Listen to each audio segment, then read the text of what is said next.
Okay, you all, so 36 years of age. So as a coach, things that I've learned over the past 36 years, our birthday has just passed. And so I am celebrating 36 years. And I want to do specific time frames for each specific year.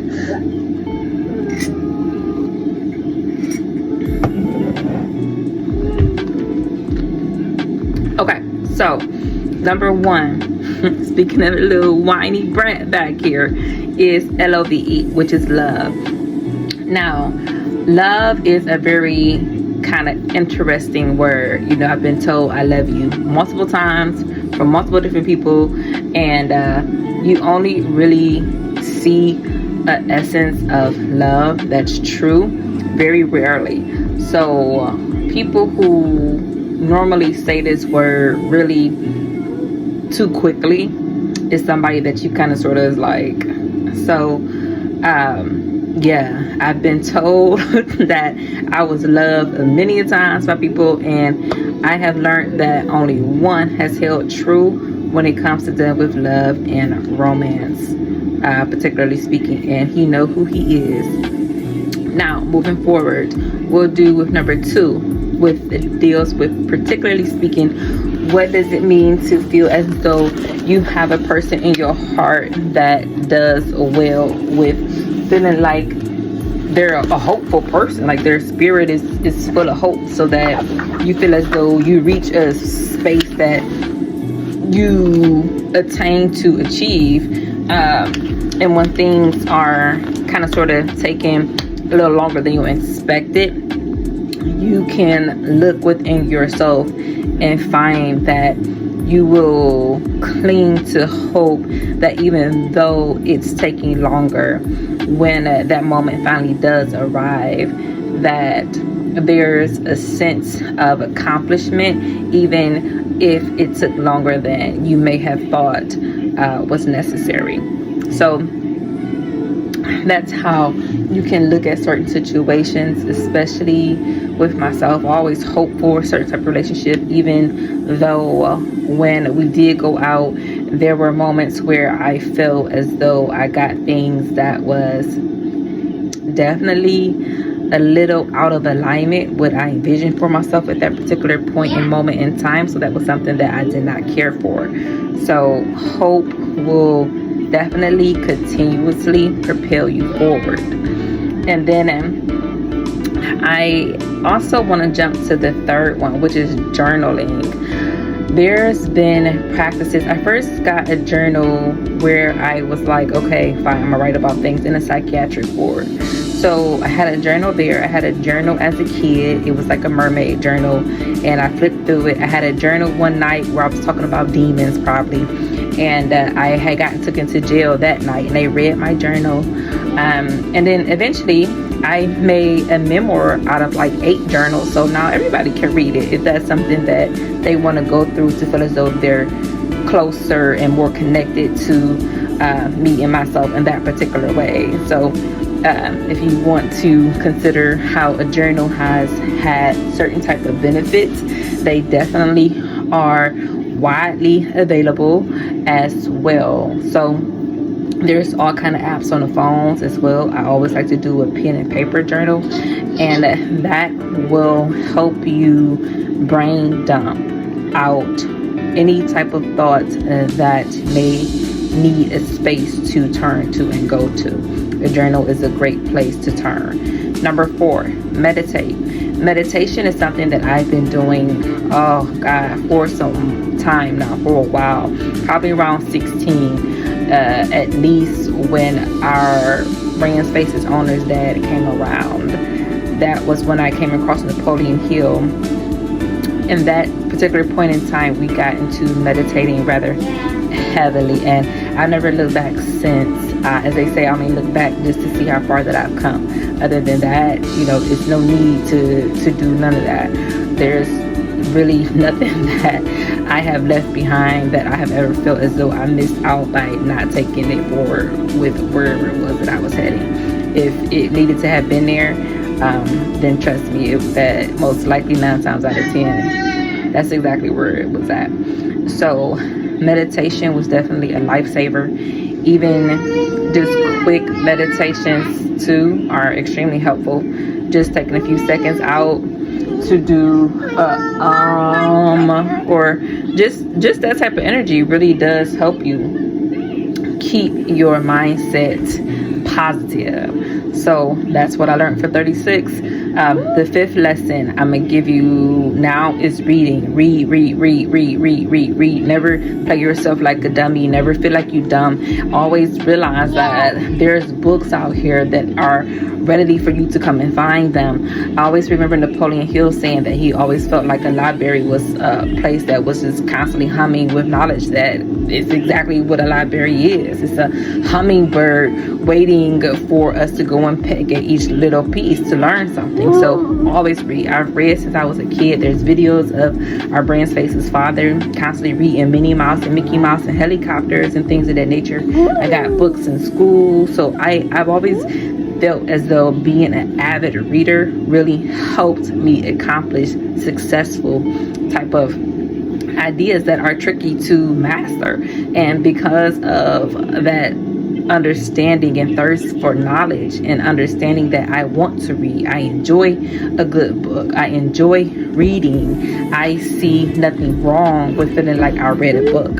So I always want us to realize that reading is a really great thing. 6, enjoy things that are going on in your life, whether that is basically a cup of coffee, your child, your children, feeling as though you're really in a safe space, and that brings you a moment where you feel like you can enjoy your time there, your presence there. So that really does matter and make a difference in your mental health. That really does help you feel as though you're really taking the time out to kind of sort of master whatever some of your thoughts were, especially when you may feel like, you know, you stalling or you're not as far as long in some kind of goal or career path that you feel as though you need to have been in by now. But because of that, you are like, you know what I mean, struggling to feel as though, you know, it makes it harder to enjoy that particular point and moment in time. And, you know, I get it. I feel you. I see why that can be such a thing when you are just upset about it, and why it's not really feeling like it's something that's logical for you to have, and you see somebody else always feeling like they're enjoying it. And instead of constantly wanting to not really get what you want in life because that's what you enjoy, you know, you might choose to become angry or get upset about things and isolate. And again, when you get to that point, it's already too late.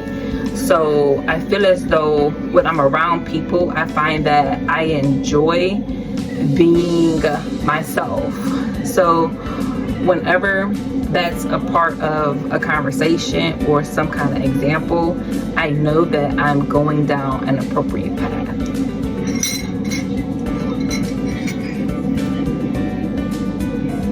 Number 7,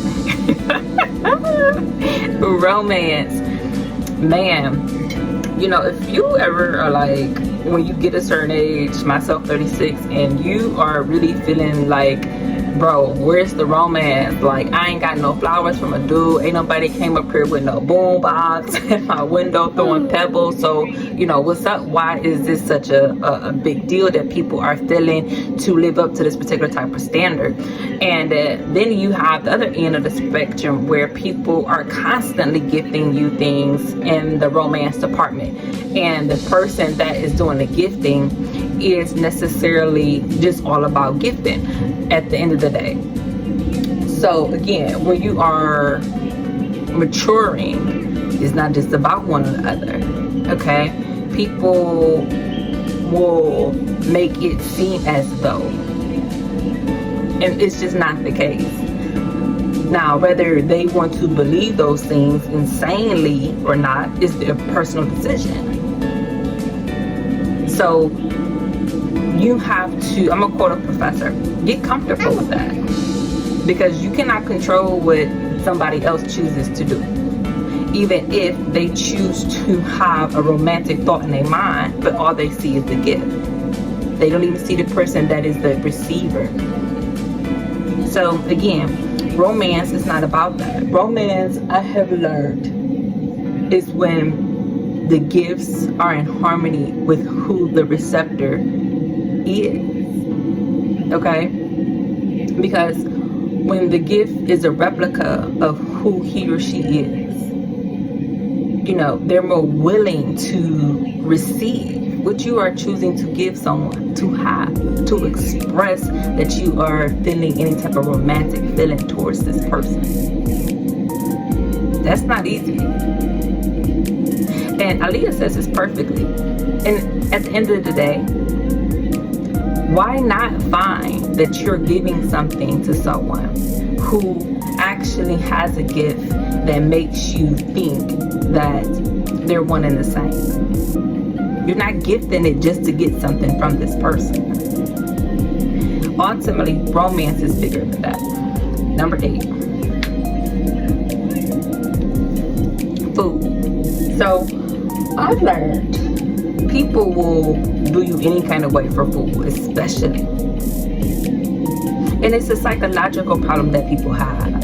People will either waste food. What do we do in America? We waste billions of it every year, right? Especially during the holidays. That's our favorite problem to have, is an issue with something that we feel as though we are just privileged to have. So we just treat it any kind of way. That's wrong. Because there's people who literally starve to death. And people will rather disrespect that idea instead of doing necessarily something that is appropriate when it comes to dealing with the things that we eat at school. So when you're being mindful of what you consume, you avoid so much drama. Okay, number 9. Comedy. Laugh. You have to laugh in this crazy world. You have to, for your own mental state. So you can stay at the psychiatric ward. Okay, if you don't want to be like me in a psychiatric ward or whatever else, laugh. Okay, laugh as often as possible, because your enemies are really out to destroy you and hurt you. So, and of course we know that people like that though are not necessarily going to have the most successful lives. The proof is in the pudding. Period. At this point, and I get period is trending and whatever else, and I have to learn to accept those type of things with grace. I'm gonna say that with boldness. For everybody out there, you have to learn to accept certain things with grace. Even when people treat you really wrongly and you laugh about those things, that takes the sting out of what was done, so that your mental state is reflected and laughed, even though the thing that was done was tragic. That's the beauty of having a comedy in the forefront. So be very, very, very, very mindful of the power of comedy. Okay, number 10. Gratefulness. Have them all over the house. Drawers, post-its, wherever you can fit them, that's where you need to have them. Okay. People are willing to be around people who are grateful than not. Number 11. Work. If you don't work, you don't eat. And again, the proof is in the pudding. All right, and number 12, self-care routine. Get one, have one that you like, master it, watch the other girlies if need be. You can check out some of our videos. I have a few of them up there. I love certain favorite products: Cetaphil, Dove, V5, okay, Vaseline is always really good, petroleum jelly, Tylenol. Just get you a plethora of things that really you resonate well with, and then once you find those things, it's really easy to have a self-care routine. And for your skincare, your beauty maintenance, and things of that nature. 13, motherhood. What you really have to realize is that fear is a really big thing with becoming a wife and mother. And we don't talk about that enough. People just always assume the men are usually known for what? Getting the cold feet. We always disregard women. And I guess that's just based off history. I just read that we just, within like what, the last millennium or two, or whatever else, women were allowed to even have a credit card. They were all for men. And we're going to get into that shortly. So motherhood is definitely not for people who feel like it's best to hit it and quit it. Motherhood is not for entities who want to just kick it. That's totally missing the beauty and what's a true point of practicing authentic, genuine, true, sincere motherhood. Okay. 14, family.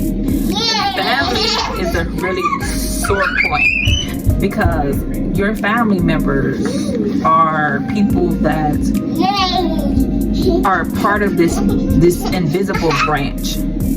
Okay, and the branch is something that is kind of taking predecessors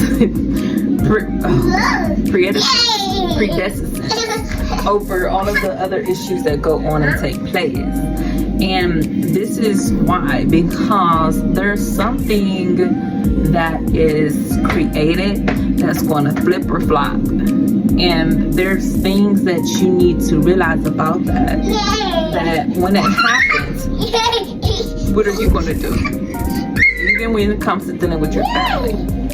Because the invisible that has yet been created, what is that compared to what's already been seen? As your family that's been created already has been. Just that. You know, one is and one isn't. Which one are you going to choose? Hopefully it's the latter. 15. Friends. You need them. Nobody needs to go at this crazy life alone. Nobody. 16. Church. Find you a church that you can stomach and tolerate and practice what the commandments are, the way that this particular entity carries its body, its congregation. Find people who are good to you and let that be your guiding force. 17. Loss of friends. Oh my God, whenever I had a really good friend and the friendship has disintegrated, especially through death, oh, that's been a doozy. Because I realize now there were so many failures. Everybody was there, but nobody was saying nothing. You know what I mean? Everybody was there, but I was still lonely. You know what I mean? Like, that's crazy. How can I be in a room full of people and have no one there? It's amazing to see it. It really is. So again, loss of friends is no joke. It's going to reveal so much about yourself that you're really, really, really, really, really fortunate, and so are they, to have you in their lives. Anybody else that says something different is just psychotic and has lost their ability. So you want to steer clear of that. So loss of friends. Whenever somebody you really love that's good to you and a friend has lost, pay attention. 18. Accepting family. It's hard to do because, as we went earlier in 14, we were talking about family to begin with. So what you created is something that has not yet been manifested. Nobody's ever seen it. So people stare, and I mean, I've been there. I mean, it's no joke. They stare so long, so hard, cause such a commotion. As Beyonce said, you know, when you cause all the conversation, that's really, really honest. And nothing is wrong with that. But all things in moderation. Everybody around you does not wish you well just because they stare at you. Okay? Especially in Black and Hispanic communities. Okay, so let's just move on. 19.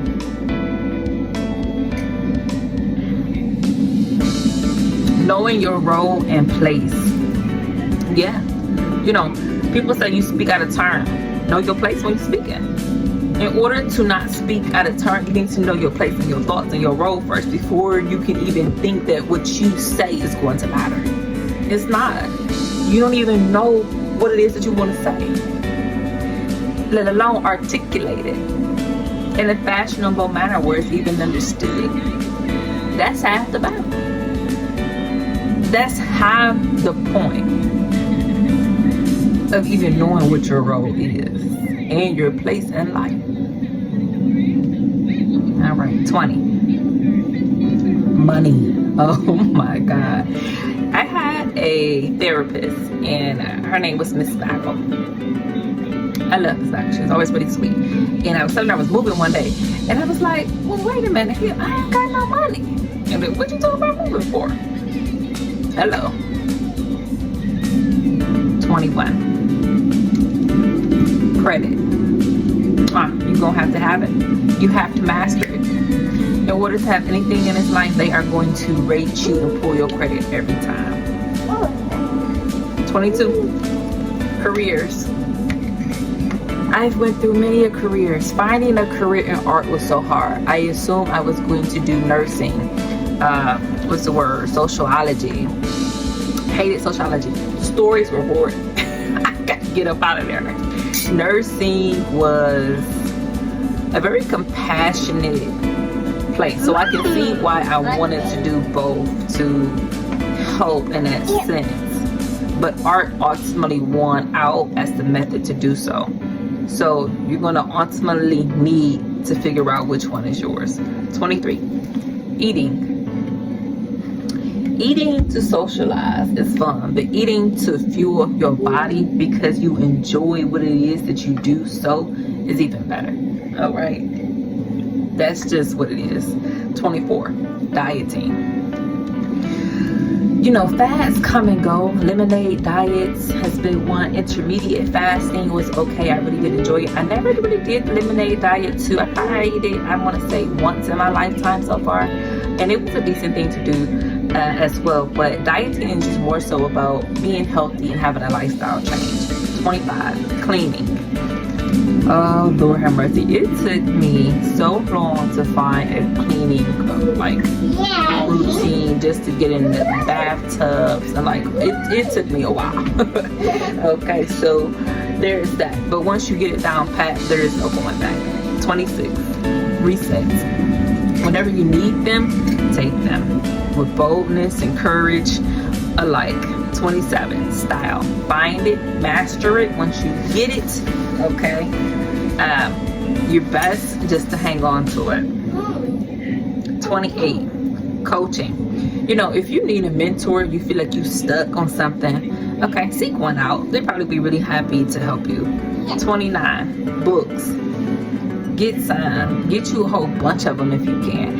I see that they have really cheap deals, especially some of the used books around your local libraries. Stop by.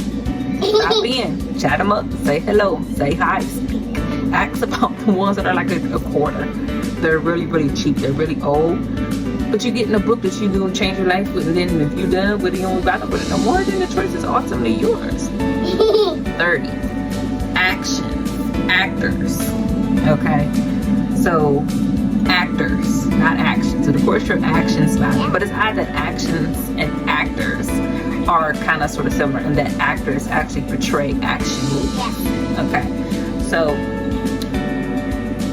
the fact that we need actors to enhance our lives speaks to our value in community and how invaluable that particular thought built such guilds or film festivals or the Hollywood scene where the writers went out on strike, okay? And so just really try to respect people's craft, okay? 31. Gossip. You know, gossip is really derogatory. I'll never forget, I was in Glenville, 9th grade, and a girl, Destiny, she was upset, and you know, we stopped being friends, which is all this drama going on, all of these you know, different weird instances, and I just didn't want to be bothered anymore. I was like, okay, I'm going to see if you're going to be a really true friend, and I'm going to test you and see. I'm going to stop talking to you. Something's going to come up. If you believe what I'm telling you an honest answer, then cool, you know, then maybe, you know, we're going to go ahead on and get over this hump in this bridge, and we're going to go ahead on and rock it out. Or you're going to not take me at my word. You're going to want to put your hands on me, cause me pain and harm and hurt. And then from there on, we're gonna always be enemies, and I'm never gonna rock with you again. But the choice is yours. Again, gossip. All right, 32. Speaking boldly. Speaking boldly means when you have something to say, you're gonna say it. You say it. There's no biting your tongue, as Aaliyah say. Don't bite your tongue. Don't get it twisted. Don't misuse. What's your problem? We can solve this. What's the causes? It's official. You got issues. Got issues. No, you got issues. Okay. 33. Neighbors. You know, having a good neighborly interaction is everything. 34. Driving. You know, on the road, we can become selfish, but, you know, when I'm pulling over and someone's yonking and laying on a horn, is that considered really courteous? No. So, keep that in mind when we try to handle things by going out and getting behind our vehicles. There's energy of a shift of an exchange there. It really is. 35. Cars. You know, we get in our cars and we go from these different places.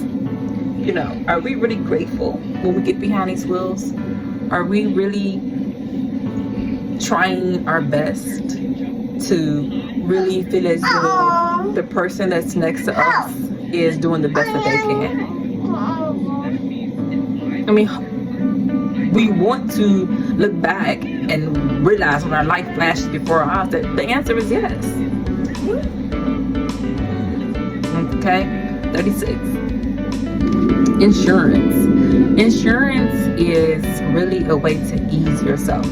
You know, I was once like, it's a stress to have insurance because of a cost. I will say that for sure, because everything is just constantly, like, sometimes people will say what was $20,000 and like 1929 is like $50,000 now. Like, the cost of things like that, when I hear that, just blows every little fuse. That is like, wow, like that's, I'm like, you know, so you have to continuously try to wrap your own thoughts around that particular fact.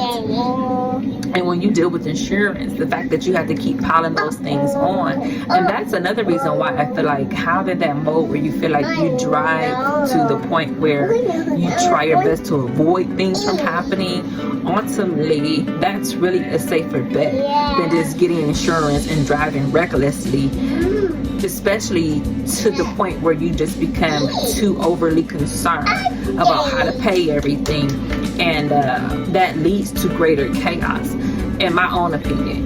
But having insurance and then also trying your best to abide by certain things so that you can say, okay, fine, whatever, it is costly, so this is one of the main reasons why it is best to drive with caution, cautiously, instead of being out here paying whatever. I'm gonna pay it, so I'm gonna get to drive whatever I want to do. I'm just gonna be out here going. I don't think nothing's wrong with reckless. I kind of feel like it goes into a point where we start to become too reckless, and then we also want to pay these high premiums and whatever else, we just don't care.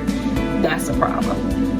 So insurance ultimately is a good thing when you are mindful of how you drive, and you also have chosen to pay that particular type of necessary cost to make sure that your loved ones are good and taken care of, basically, in so many words. And that includes you, yourself, and those who choose to be around you. So that's our 36 lessons. 36 in a building, 36 in a building, 36 in a building, 36 in a building, 36, 36, 36, 36, 36. Where, boo? Like and subscribe. I'll talk to y'all soon. Bye.